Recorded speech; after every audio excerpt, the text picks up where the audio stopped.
Una no nace mujer, sino que se hace.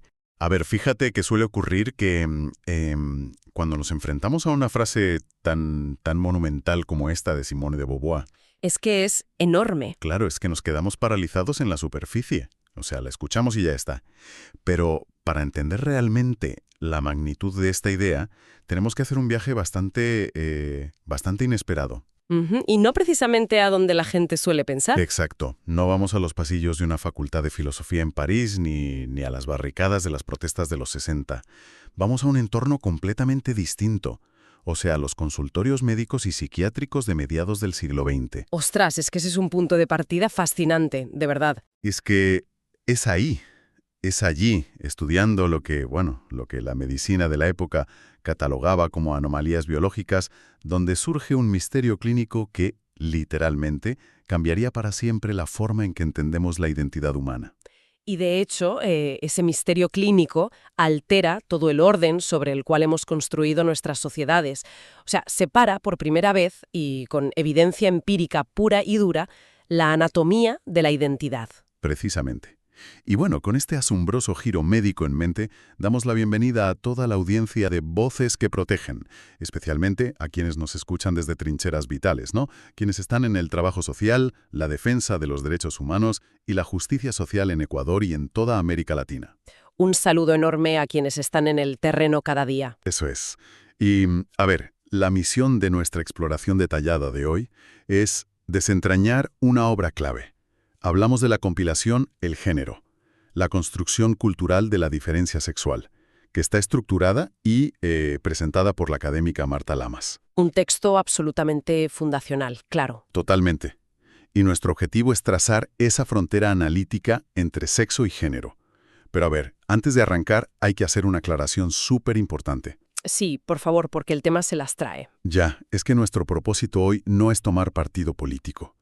Ni validar o invalidar posturas ideológicas de ningún lado. Lo que vamos a hacer es desglosar de manera totalmente imparcial qué argumentan autoras como Lamas, Jan Scott o Gail Rubin en estos textos, básicamente para entender las herramientas conceptuales que proponen. Es una aclaración, muy necesaria, porque analizar esta distinción es crucial para quienes trabajan con poblaciones vulnerables. Claro. O sea, la introducción de la categoría género, según relata Lamas, sacudió las ciencias sociales por una razón súper práctica. Fíjate, si asumimos que la biología dicta invariablemente el comportamiento, pues el destino está sellado. No hay nada que hacer, claro. Exacto, apaga y vámonos.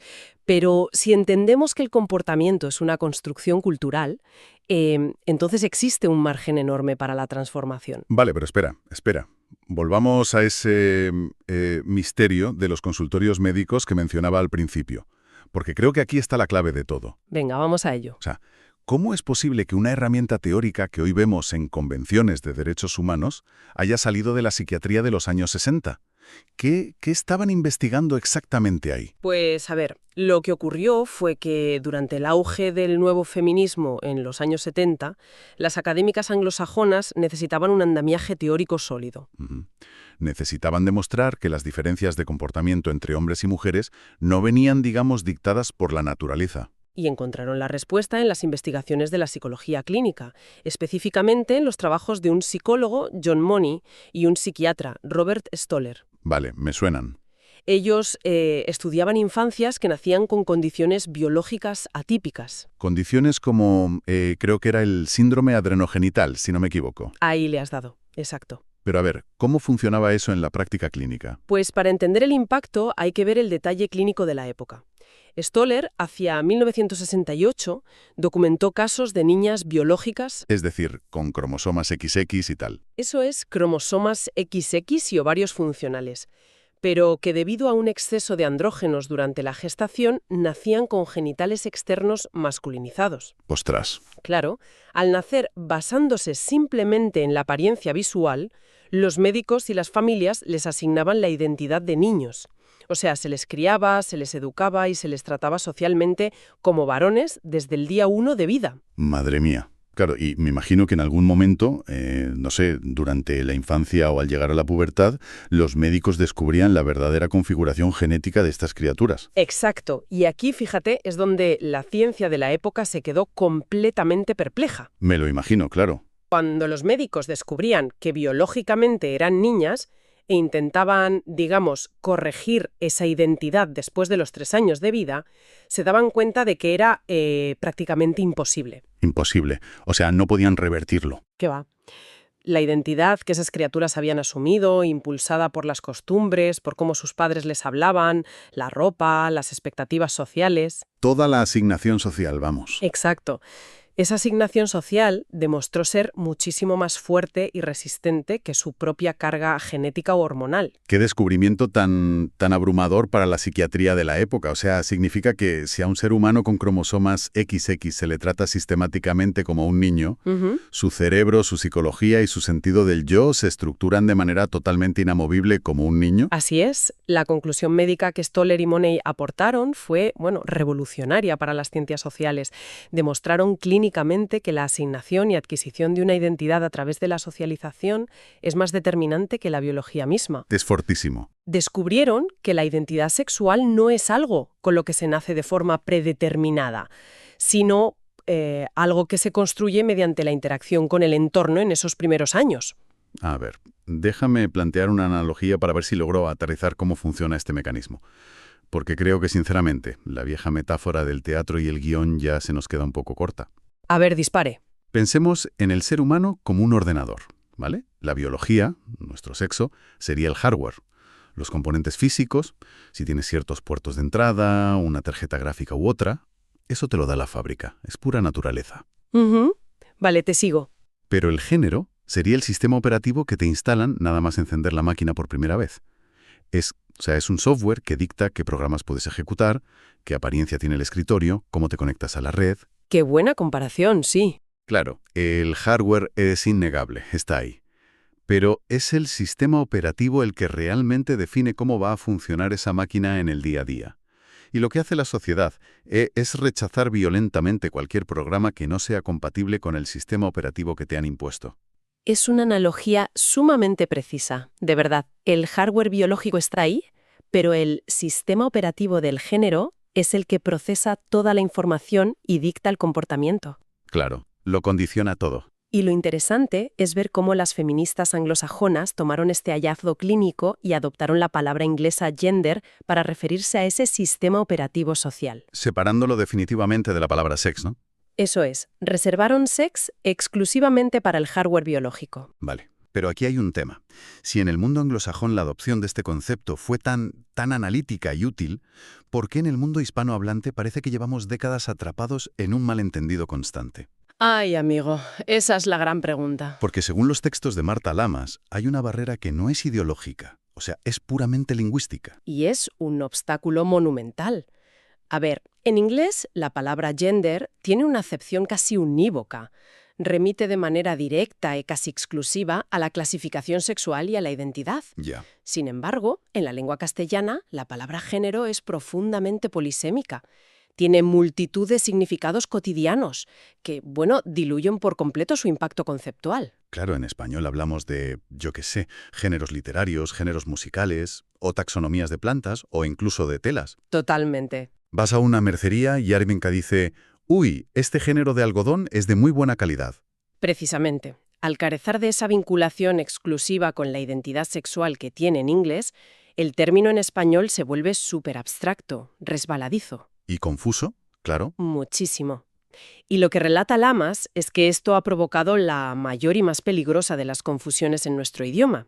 O sea, la tendencia generalizada a usar la palabra género como un simple sinónimo de mujeres. ¿Ostras? ¿Es verdad? Se asume erróneamente que hablar de género es hablar exclusivamente del género femenino.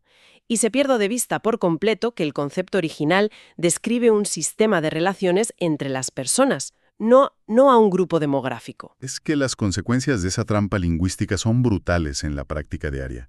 O sea, quienes nos escuchan y trabajan en desarrollo comunitario en América Latina o en políticas públicas en Ecuador saben perfectamente a qué me refiero. Se ven cosas tremendas en el terreno. Sí, ves cómo se anuncia a bombo y platillo un proyecto agrícola con perspectiva de género. Ajá. Y cuando vas al terreno a analizar cómo lo han implementado, resulta que lo único que han hecho es asegurarse de que el 50% de las personas en la sala sean mujeres. Y ya está, y se quedan tan anchos. Exacto, pero a la hora de la verdad, en esa reunión, Los hombres toman las decisiones financieras y las mujeres están, pues, relegadas a servir el café o a tomar notas. Claro, no ha cambiado nada estructural. Han confundido contar cuerpos femeninos con analizar el sistema operativo del poder. Y, o sea, eso no es perspectiva de género, eso es estadística demográfica vacía. Es el ejemplo perfecto del fallo de traducción conceptual. Al sustituir la palabra mujer por género, solo para que suene más, no sé, más técnico o elegante, Más burocrático, sí. las instituciones pierden la capacidad de analizar cómo se relacionan esos hombres y esas mujeres en ese proyecto agrícola. Pierden de vista quién tiene la autoridad y por qué. Claro. Por eso, para despejar esta niebla, los textos que analizamos proponen trazar una línea muy nítida. El sexo es lo dado por la naturaleza. Las diferencias anatómicas, genéticas, hormonales, lo que clasifica a la especie en machos y hembras. El hardware. Todo ese conjunto de normas, expectativas, prohibiciones y roles que la cultura impone sobre esos cuerpos, creando las categorías de varón y mujer. Entonces, retomando el hilo de Simone de Beauvoir y la compilación de Lamas, lo que están argumentando es que la subordinación histórica de la mujer, o sea, la falta de acceso a recursos o a la política, no emana del hecho anatómico de tener capacidad de gestar o parir. Exactamente. O sea, el hardware biológico no te impide tomar decisiones en un parlamento. Efectivamente. Según el análisis de estas autoras, la subordinación no es producto de la biología, sino de la interpretación cultural de esa biología. Ya, de lo que la sociedad dice que significa esa biología. Eso es, la sociedad humana a lo largo de los siglos ha dividido artificialmente la experiencia vital en dos grandes esferas. Ha asignado a la esfera pública la política, el mercado laboral, el poder, a lo que define como masculino. Ujú. Y ha recluido a lo femenino en la esfera doméstica, limitándolo a la reproducción, al cuidado no remunerado y al ámbito privado. Y fíjate, no existe ninguna ley natural que dicte esta división, es un constructo puramente humano. Pero, a ver, si seguimos esta línea de pensamiento, la conclusión es en realidad bastante esperanzadora. ¿Ah, sí? ¿Por qué lo dices? Piénsalo. Si la desigualdad social estuviera codificada en nuestra genética, si fuera un dictado directo de la naturaleza inmutable, pues la marginación sería una condena perpetua. Ya, estaríamos vendidos. Claro, no habría nada que el trabajo social pudiera hacer frente a la biología. Pero al entender que la subordinación es un rasgo cultural, que es género y no sexo, descubrimos que es maleable. Totalmente de acuerdo. Lo que la sociedad ha construido, pues oye, la sociedad lo puede deconstruir y modificar. Esa es exactamente la promesa emancipadora del concepto. No obstante, aquí viene la trampa. Si el género es simplemente una construcción cultural, una ficción compartida, Sí. surge una pregunta ineludible. ¿Por qué es tan resistente al cambio? ¿Por qué nos encontramos con una oposición tan feroz cuando intentamos alterar estas dinámicas? Es una muy buena pregunta. O sea, si todo es un invento, ¿por qué cuesta tanto desmontarlo? Para responder a esto, la obra nos invita a ir más allá de ver el género como simples estereotipos. Nos introduce en la teoría de la historiadora Joan Way Scott, que articula una de las ideas más potentes de este campo. Vale, me interesa. ¿Qué propone exactamente Johnny Scott para explicar esta parálisis? John Scott sugiere una definición que amplía enormemente el horizonte. Para ella, el género no es solo un elemento constitutivo de las relaciones sociales basadas en la diferencia sexual. Ujú. Su gran aporte es postular que el género es sobre todo una forma primaria de relaciones significantes de poder. Una forma primaria de relaciones significantes de poder, o sea, palabras mayores. Absolutamente. Es decir, es el código básico que las sociedades utilizan para entender y justificar la jerarquía y la dominación en casi cualquier ámbito. O sea, que el género trasciende a las personas individuales y se infiltra en las instituciones. Exactamente. Scott argumenta que los valores asociados a lo masculino, como, no sé, la racionalidad, la fuerza, la autoridad, se colocan sistemáticamente por encima de los valores asociados a lo femenino, como la emocionalidad o la sumisión. Claro. Y este código binario y jerárquico se utiliza para estructurar todo lo demás. Dicta la redacción de las leyes, organiza el modelo capitalista, estructura el mercado laboral. Justifica quién merece tener autoridad política y quién no. Ahí le has dado. El género actúa como una coartada perfecta para distribuir los recursos de forma asimétrica.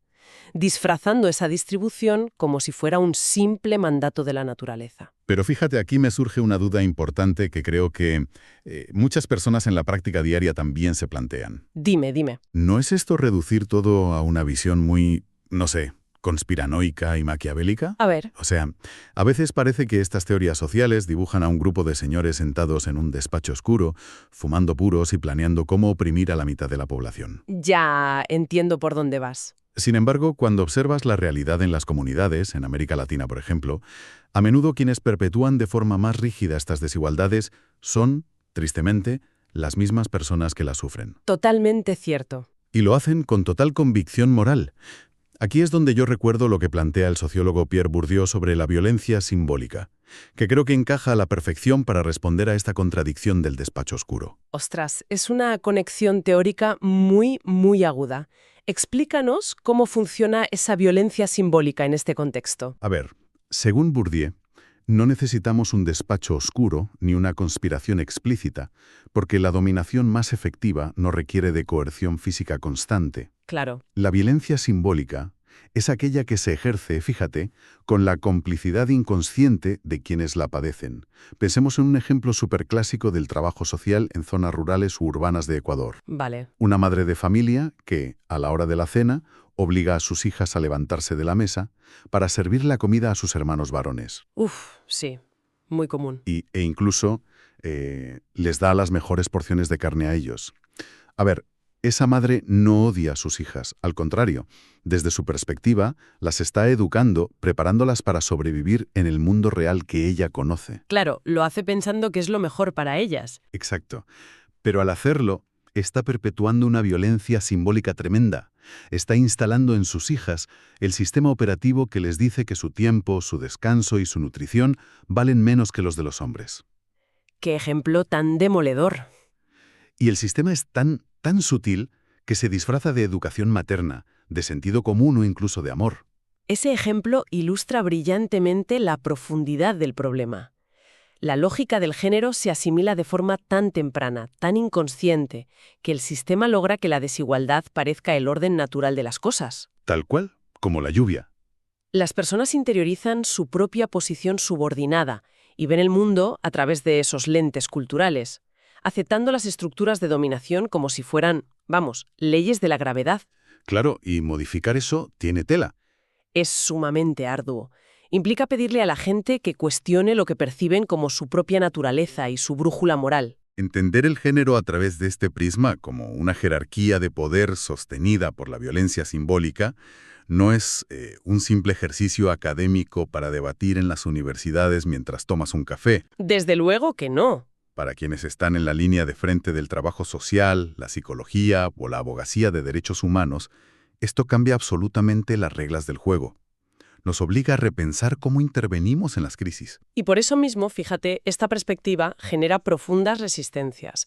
Desde los análisis de Lamas se observa cómo posturas fundamentalistas rechazan frontalmente la categoría de género. Lógico, porque les desmonta el chiringuito. Claro, para quienes defienden un orden social inmovible basado en lo biológico o lo divino, pues sugerir que los roles sexuales son un invento humano que puede ser alterado es una amenaza directa a su visión del mundo. Sin duda. Pero para las personas que trabajan en la defensa de los derechos es la llave maestra. Claro, porque te permite identificar al verdadero responsable. Y aquí entra otro concepto vital que aparece en los textos, que es el de la antropóloga Gayle Rubin. Ella acuña el término del sistema sexo-género. Una aportación clave, ¿sí? ¿Cómo funciona este sistema y cómo lo podemos visualizar en la práctica? A ver, Gayle Rubin define el sistema sexogénero como el conjunto de disposiciones, normas y prácticas mediante las cuales una sociedad transforma la sexualidad biológica en productos de la actividad humana. Traducido al día a día, Sería ver cómo la sociedad toma el simple hecho biológico de la reproducción y construye sobre él toda una economía política. O sea, quién cuida a los niños de forma gratuita, quién limpia la casa sin remuneración, cómo se estructuran las familias, cómo se hereda el patrimonio. Ya, claro. Entender que existe un sistema específico dedicado a organizar todo esto permite a quienes defienden los derechos humanos apuntar al blanco correcto. Fíjate cómo esto transforma el enfoque de la intervención de un profesional del trabajo social. A ver, Imaginemos un caso de violencia intrafamiliar sistemática.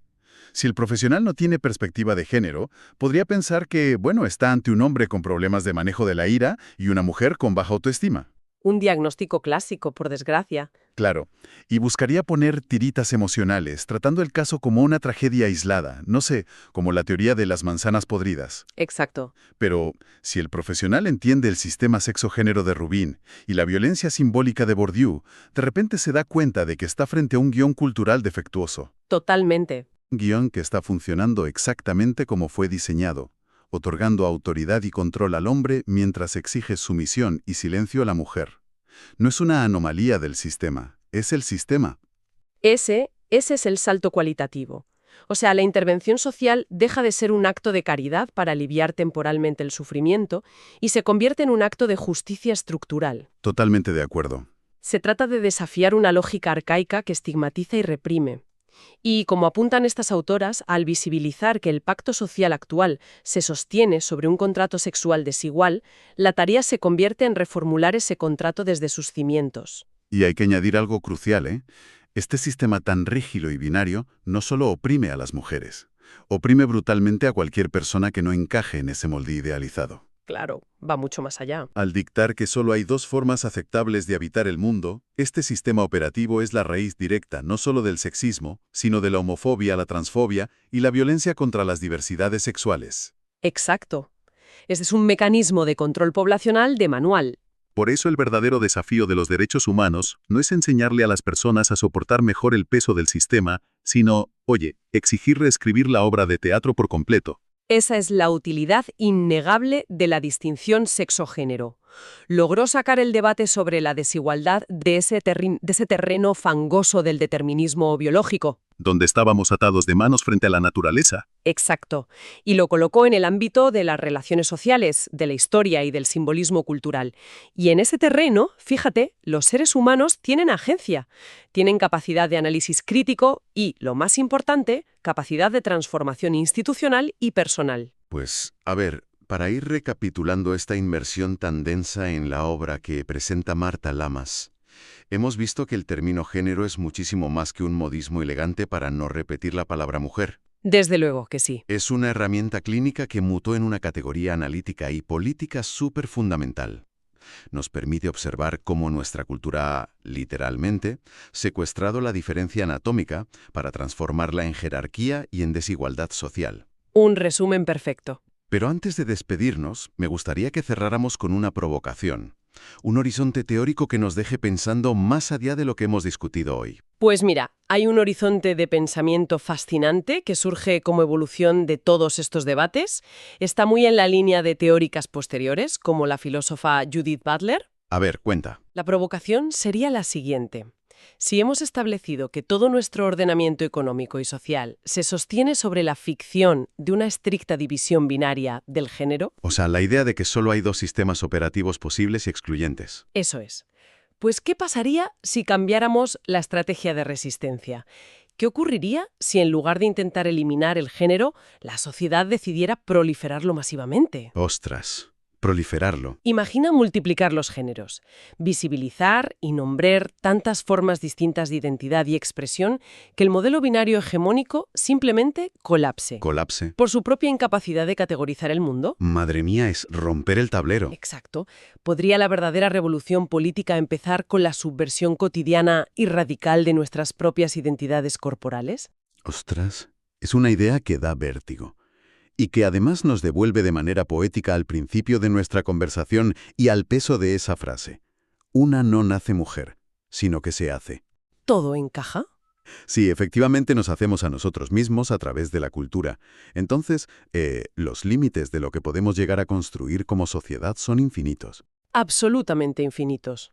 Pues con esta profunda reflexión cerramos nuestra exploración detallada de hoy.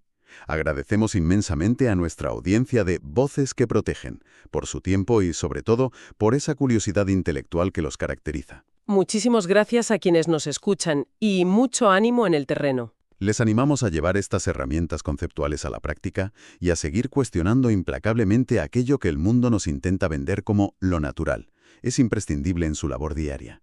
Hasta nuestro próximo análisis a fondo.